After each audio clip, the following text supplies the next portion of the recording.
Hi there. What do Paul Newman, dead flowers, a love of nature and children's education all have in common? Stick around and find out. Okay, so when I was about 16, my mother and I were watching a movie called Cat on a Hot Tin Roof, starring Paul Newman and Elizabeth Taylor. After the movie, I was helping my mother put away the dinner stuff when she mentioned that Paul Newman also was the same person who owned the company Newman's Own, which produces the pasta sauce that we were eating. Wait, what? Yes, she said. He's a movie actor, but he also has a side company and 100% of the profits all go to charity. My mind was blown. How amazing to be able to have a successful career that you love, that can support one's family, and at the same time have a passion project or a side hustle that creates funds solely for doing good.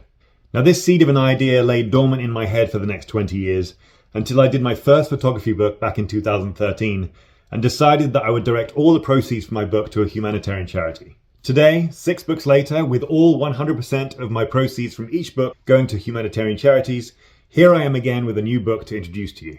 We all need some style of meditation in our lives. Some people run, some people meditate, some people do kickboxing. For me, my meditation is all about being alone with my creativity. And one space that I've enjoyed immensely over the last 5 years is where I shut myself away, taking the old flowers that my wife brought into the house, and then I take photos of them as they get older and drier.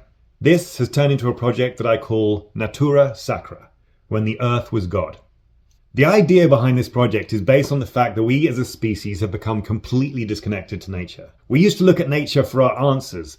We revered nature as a deity, the source of our myths, our guidance, and our understanding of death and renewal.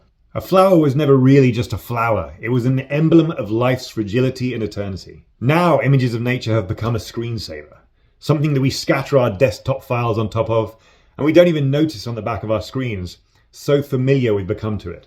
So with this project, I want to reintroduce the mystical, magical side of nature, where we look at a flower and see within its folds images of insects, ceremonial masks, or spiritual beings.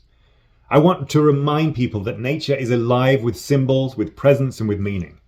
And as one gazes into the fauna through fresh perspective, one's appreciation of nature's intricate beauty can be reborn.